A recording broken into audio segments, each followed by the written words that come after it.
Okay, guys, WeQuilt Studio here, and I am so blown away. I just downloaded the Embird 2025 new build, and because the last two public videos that I just released, those were like the beta version. And on the beta version, obviously, I didn't get all of these new mesh designs yet. Oh my gosh. And look at this swirl, this big circle in the middle. That's what us quilters love to have. And I could have made this a single line swirl as well. Let me just show you the new meshes. Okay, let me first let you know where we're at. We're in tiles is our mesh mode, and black work is the category. And then when I was on the beta version, these black work tiles stopped at, I believe, 96. That was like the circle of life here, and then the circle of life with the tiny circle in the middle. Well, now we have all of these 97 through 136 are all new. And I'm not kidding. Oh my gosh. It's just amazing. Right now I have, which one do I have on? 115. Look at that design and look at how perfect it is in this swirl. This is just too much. Let me go back up to 97. So let's try this one. And the other thing is, it's fast. Embird 2025 is fast. I thought that I'd have to get a new laptop because I'm only running on 4 cores on my laptop. I'm still using Windows 10, and you know, 4 cores is like old old style Windows, right? Well, it's so fast, I can hold off a little bit, except I think Windows 10 isn't going to be supported in a few months. But yeah, look at this one, 97. Oh my gosh. 98 is cute. This one is so adorable. Now I'm in 50% because this swirl is small. This swirl is only 55 mils, which is a little over 2 inches by 80. So it's like 3 inches. So it's small, so I had to use a scale of 50%. I'm doing a double layer, and my default stitch length is 1.5 and 2, and I am including inner and outer. There's no inner contours on this swirl, so it just ignores that. But okay, let's do this one. It's so cute. I was worried that it wouldn't fill this tiny swirl because of the spaces. Wait till you see how cute it is. I am just dying over here. Look at that. That is adorable. And you can still go to your effect tab and you can give it a little bit of a ripple.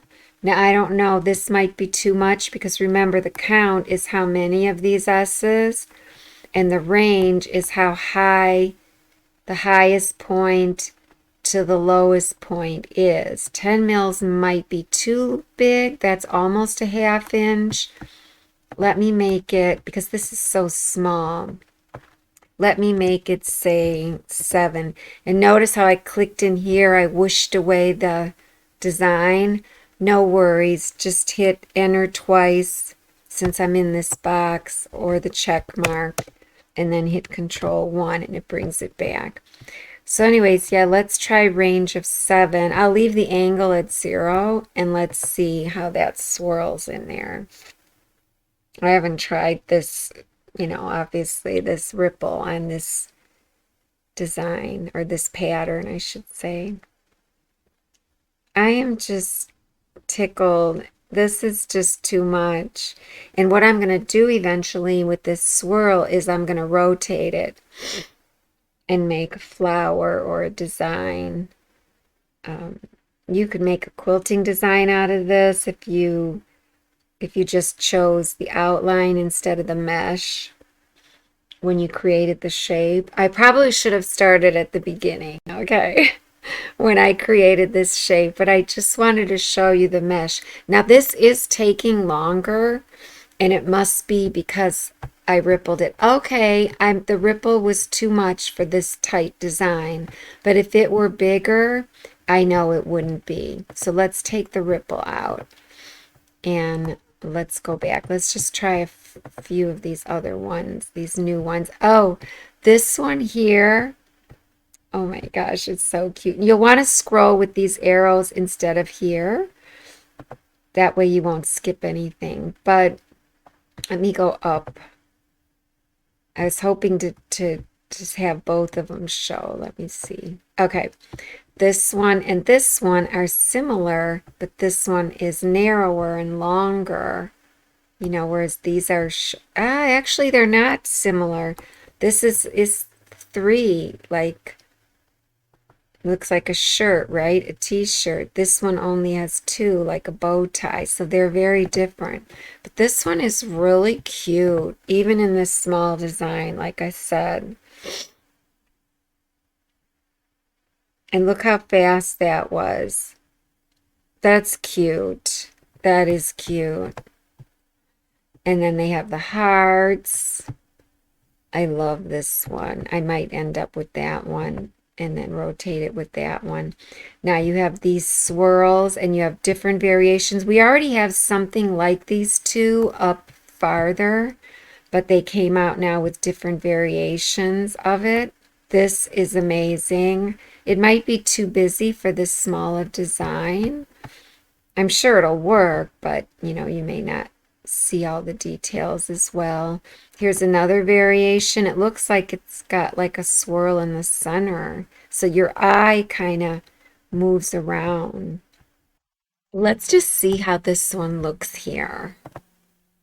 We'll do 50%, hit apply.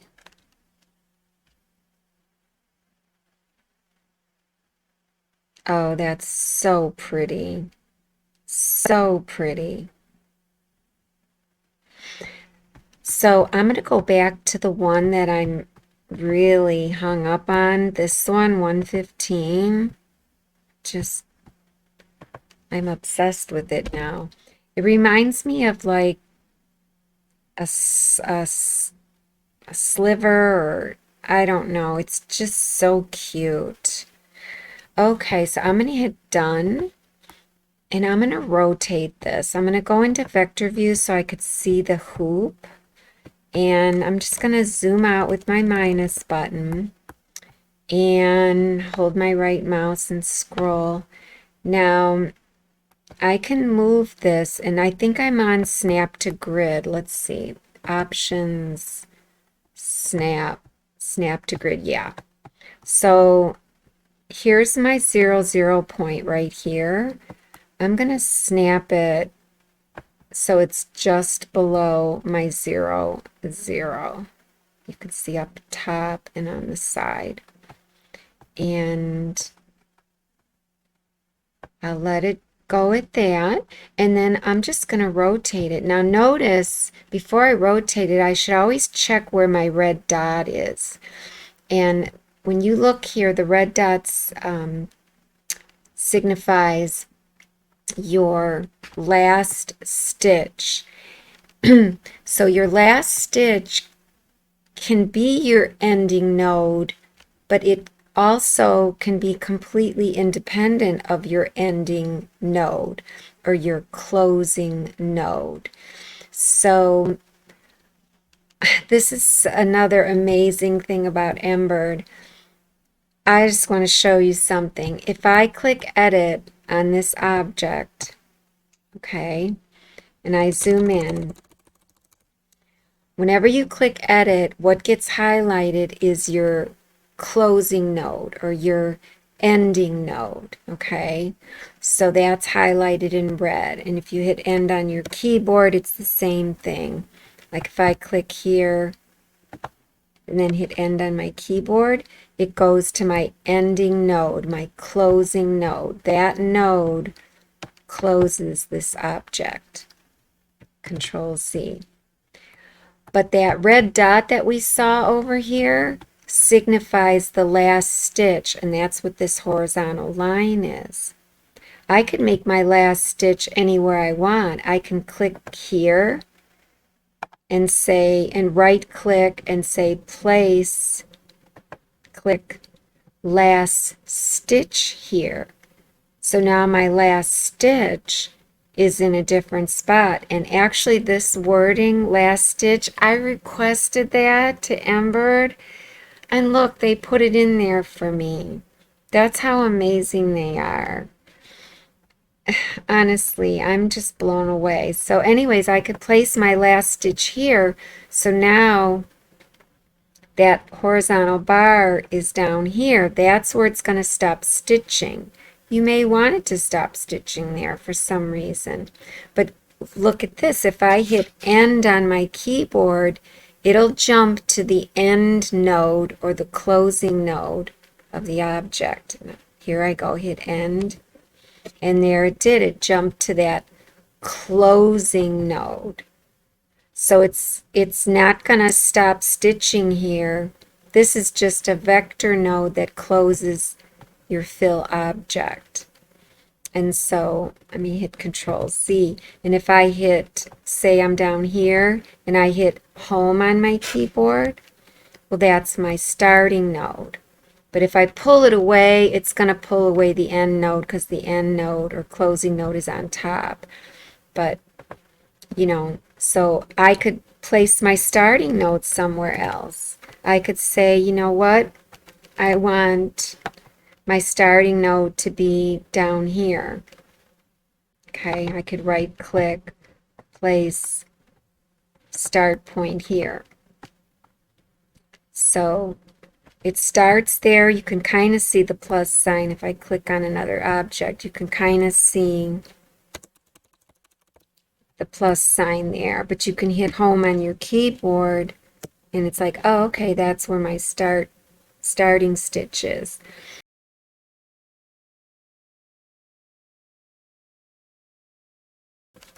If I hit end on my keyboard, it placed my closing node in the same spot. You know why? Because Embird is so smart that it knows this is a fill object, and if you're going to start it here, you better well end it here. So now, look, my end node is there. Oh my gosh, I'm really blown away now. But my last stitch is here. So if I hit enter, you can see this red dot up here. You might be able to tell that it jumped down, you know, here, my last stitch, instead of up here. So let me hit Control Z because I just totally changed everything. Let me make sure. Edit. Okay. So that's my last stitch. It's also my closing node and my start point. And that's what I want. And that's how it made this mesh object. So that's fine. So now I'm going to zoom out. I've got it snapped where I want to. And hold my right mouse and drag, let go. And I'm going to rotate it. Transform objects. I'm going to put my rotation center in my work area center, meaning in the center of my hoop. Work area is your hoop. So I'll click that. Oh, it's doing what I did last time. Okay. Last time I rotated it 5 revolutions and a count of 5. I don't want to get confused by the screen. I'm just going to reset. So if I hit reset, now it's like everything is from scratch. So my angle, I might have hit that. So I'm going to rotate it 6 times. 6. Whoops, I got to click this again because I hit reset. Okay, so it's showing me now that if I were to take this object and rotate it 6 times, this is what it would look like over here. But that's only one of them rotated 6 times. If I want, 6 to show up here, I also have to click this. So you have a lot of options now. 2, 3, 4, 5, 6. Okay. So now that's what I want. I could have said, okay, I just want 3. You never know. You might have just wanted 3 on one side. Maybe you're making something that overlaps with something else and you want to connect it here or what have you. But I want 6. And then I click the check mark. And here they are. And they're all starting and ending right here. They all have scissors, but I'm going to put a connection to all 5 of these. So I'm going to hold Control and deselect that first one, and then right click, create connection to previous. And now they all have a connection. But you see, this looks funny. So here's what you do. You grab the first one and you Control C, Control V, and then right click, create connection. But then you have to delete that. You can't keep it there because it's already being stitched up at the top. So what you do is you click on the connection and you do convert connection to outline. And now that it's an outline, you can delete this one. And so now your inside looks great. There's no scissors. Everything is beautiful. And you may not want to keep those as connections. You can select them all, or you can do select objects. I have select subset on from the last time I used it. Nothing is selected here, so it might not select the connection since I have select subset. Let's see. All connections. Oh, it did anyways. So it selected all the connections, and then I'll just convert those to outlines as well. Because you never know, you might want to make something decorative. You don't want a connection there if you want to make your outlines the way that you like them. So now I could go to select objects, outlines, all outlines, and then go into params and just reset my stitch length, because when I converted them from a connection, they didn't pick up my default because I have my default set for 1, 5, and 2, 0. Click apply, or I could have just clicked done and clicked applied later. So now I'll just hit Control A. You could see I have no scissors. Everything is going to stitch seamlessly. I'll hit Control 1 to bring it into view. I'm going to go into 3D to get a great effect, and then I'll generate right here. There you go. Okay, now you can see here that I have a little bit of an opening here. So what that tells me then, let me zoom in so we could see those. Let me pan up. So what that tells me then is I betcha any money that I had single layer checked on my mesh. Let me go in and I'm just going to select them all. Select mesh. I'll just select all the mesh. And I'm going to go into params. I love how it zooms in on it for you. I'm going to go back into params sure enough, I had single layer checked. Now, it is possible that Embird is putting this as a default, single layer as opposed to double layer. Whenever you have single layer checked, it tells you right here that the above settings have no meaning for single layer fills.